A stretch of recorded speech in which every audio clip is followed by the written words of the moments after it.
माननीय अध्यक्ष जी, सबसे पहले पहलगांव में जो नृशंस हत्या की गई निर्दोष नागरिकों की, धर्म पूछकर उनको मारा गया, इनके परिवार के सामने मारा गया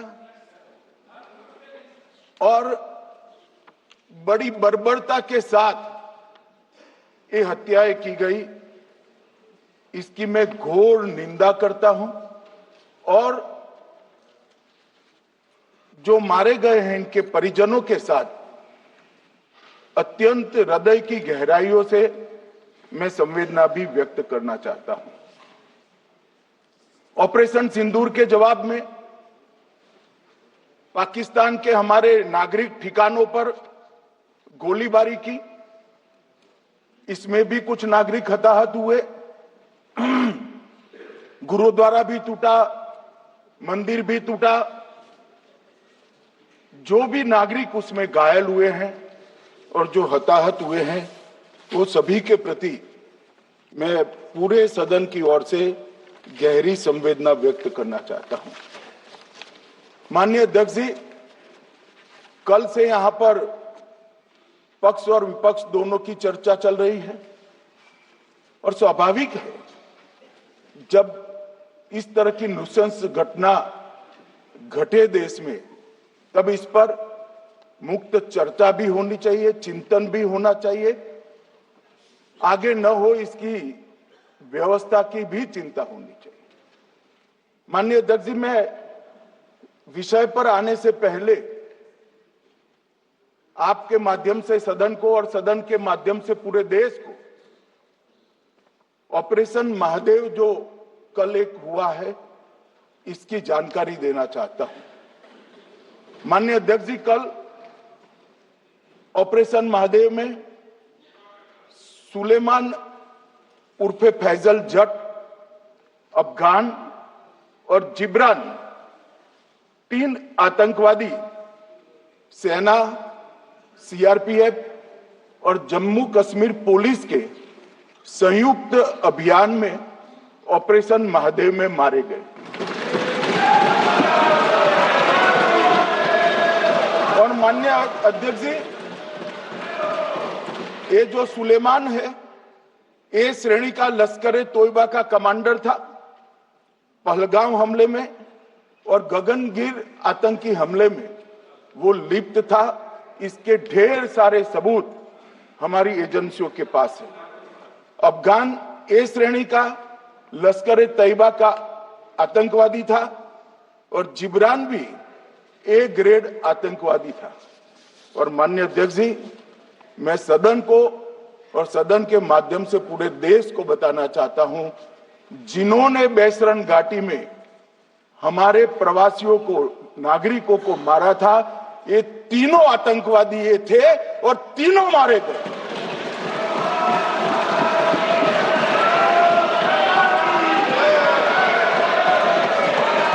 और मान्यवर,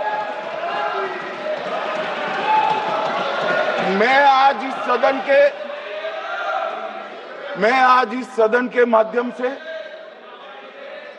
सेना के पैरा 4, सीआरपीएफ के सारे जवान जो अभियान में शामिल थे और जम्मू कश्मीर पुलिस के जो जवान थे, वो सभी को सदन और पूरे देश की ओर से बहुत बहुत साधुवाद देना चाहता हूं। माननीय अध्यक्ष जी, मैं इस ऑपरेशन महादेव के बारे में थोड़ा डिटेल में बताना चाहूंगा।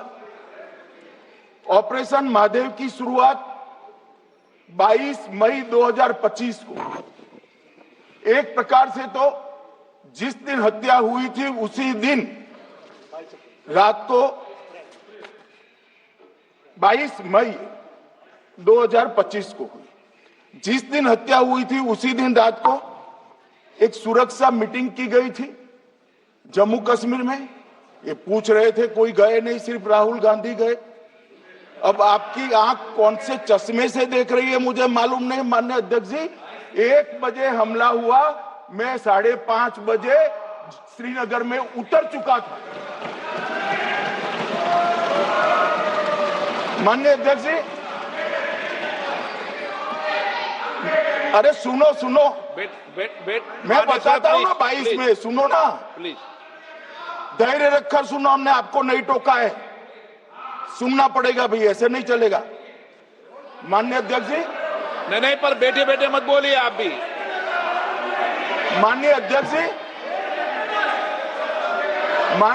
जी, 23 अप्रैल को टिप्पणी मत करिए। एक सुरक्षा मीटिंग की गई, सभी सुरक्षा बल, सेना, CRPF, BSF, Jammu Kashmir police, और सबसे पहले उसमें निर्णय किया गया कि जो नृशंस हत्यारे हैं वो देश छोड़कर पाकिस्तान भाग न पाए, इसकी हमने पुख्ता व्यवस्था की और भागने नहीं।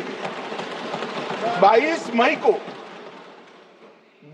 मई को आईबी के पास एक ह्यूमन इंटेल आई और एक क्षेत्र के अंदर, दाची गांव क्षेत्र के अंदर आतंकवादियों की उपस्थिति की सूचना मिली।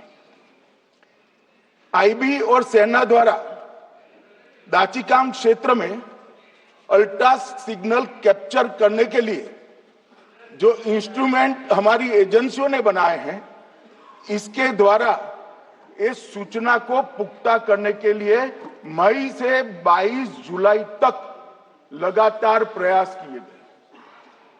ठंड में ऊंचाइयों पर हमारे सेना के अधिकारी पैदल इनके सिग्नल प्राप्त करने के लिए घूमते रहे, आईबी के अफसर भी घूमते रहे, सीआरपीएफ भी घूमती रही, और मान्यवर 22 जुलाई को हमें सफलता मिली। सेंसर्स के माध्यम से आतंकवादी होने की पुष्टि मिल गई। तब 4 पैरा जो हमारी सेना का एक हिस्सा है, उसकी नेतृत्व में 4 पैरा के जवान, सीआरपीएफ के जवान और जम्मू कश्मीर पुलिस के जवान मान्यवर एक साथ ये आतंकवादियों को घेरने का काम किया। सेना, सीआरपीएफ, जम्मू कश्मीर पुलिस की मीटिंग भी की गई।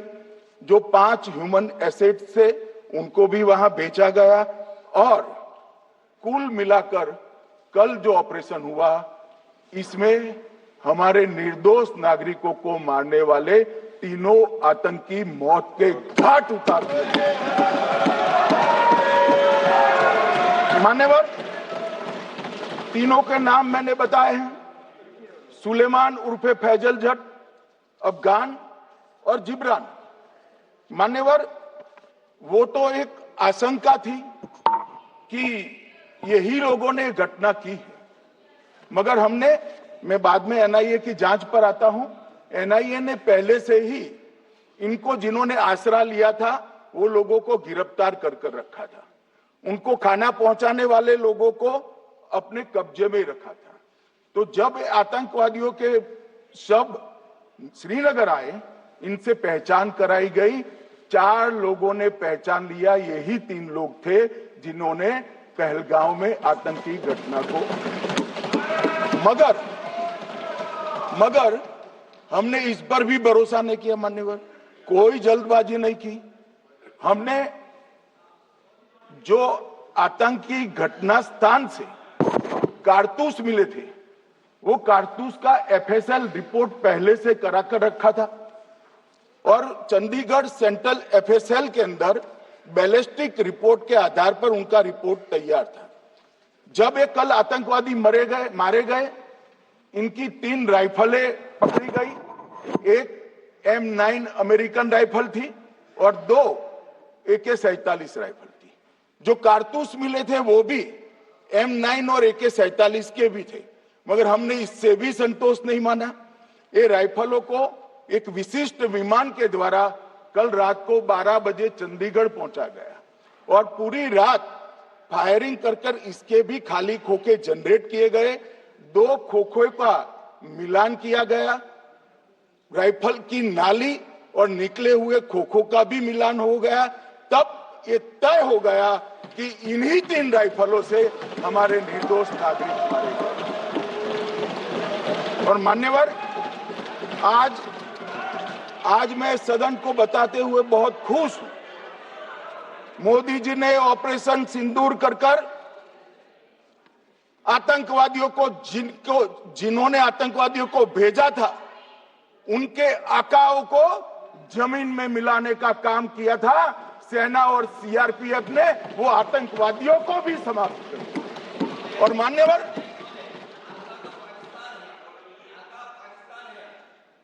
कौन पाकिस्तान से आपकी बात होती है क्या? अरे बैठ जाओ बैठ जाओ बैठ जाओ भाई।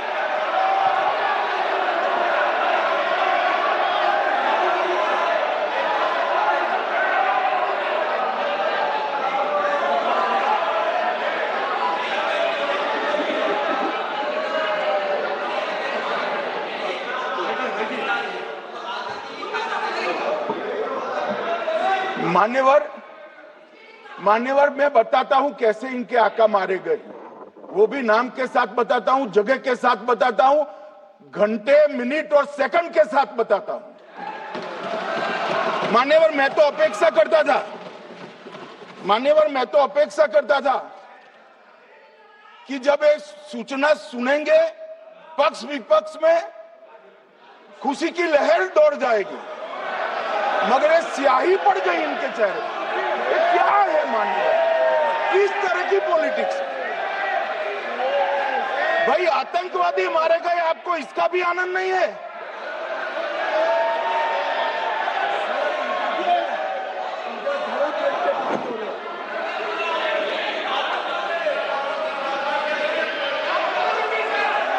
अखिलेश जी बैठ जाइए, मेरा पूरा जवाब सुनिए, आपका सब जवाब आ जाएगा।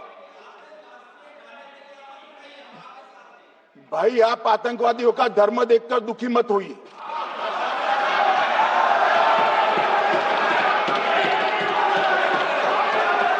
अखिलेश बैठ जाइए यार।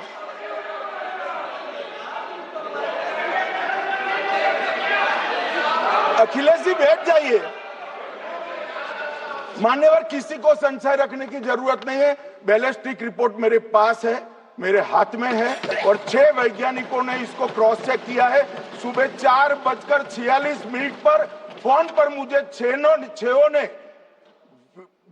वीडियो फोन पर कहा है कि 100% वही गोलियां हैं जो वहां चलाई। मान्यवर ये हमारे देश की सेना, सीआरपीएफ और जम्मू कश्मीर पुलिस, ये तीनों का एक साझा बहुत बड़ा कामयाबी है, जिस पर 140 करोड़ को नाज होना चाहिए, देश की जनता को नाज। मान्यवर मैं तो गया था वहां पर, जब ये घटना हुई दूसरे दिन इनके परिजनों को मिला था। 6 दिन की शादी वाली बच्ची विधवा होकर मेरे सामने खड़ी थी।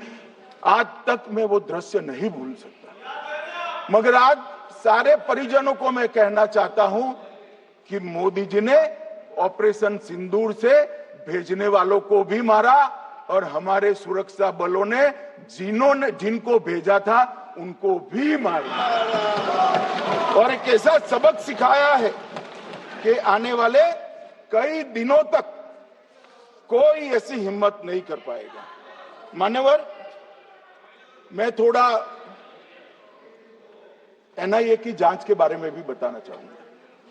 मान्यवर जिस दिन लश्कर-ए-तोयबा ने और इसके आउटफिट टीआरएफ ने इसकी जिम्मेदारी ली, उसी दिन हमने तय कर लिया था कि ये जांच एनआईए को सौंप दी जाएगी, क्योंकि एनआईए आतंकवाद के केसों की जांच के लिए, वैज्ञानिक तरीके से जांच करने के लिए और सजा कराने के लिए महारत हासिल की हुई विश्व मान्य एजेंसी है, जिसका सजा कराने का दर 96% से ज्यादा है।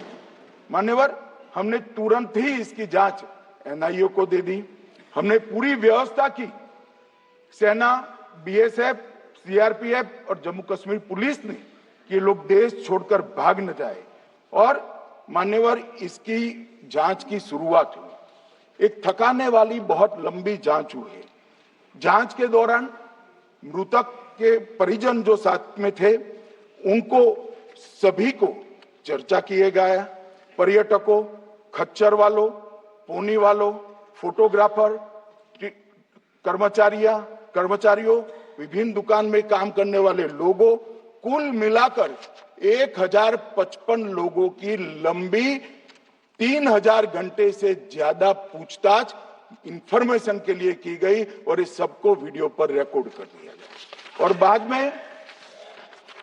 बाद में इसके आधार पर स्केच बनाया गया और ढूंढते 22/6/25 को एक बशीर की पहचान की गई और परवेज की पहचान की गई, जिन्होंने आतंकवादी घटना के अगले दिन आतंकवादियों को शरण दी थी। उनको अपने ढोक में रखा था। वो दोनों को गिरफ्तार कर लिया गया। अब वो हमारी कस्टडी में है। दोनों गिरफ्तार अपराधियों ने खुलासा किया कि 21/4/25 की रात को 8 बजे 3 आतंकवादी बेसरन से लगभग 2 किलोमीटर दूर स्थित परवेज ढोक में आए थे। आतंकवादियों के पास AK-47 और M9 कार्बाइन थी। जो 2 आतंकवादियों ने काली पोशाक पहनी थी और एक ने छद्म वेश किया था। खाना खाया, चाय पी और ढोक से निकलते वक्त कुछ खाना, नमक, मिर्च और मसाले लेकर वो चले गए।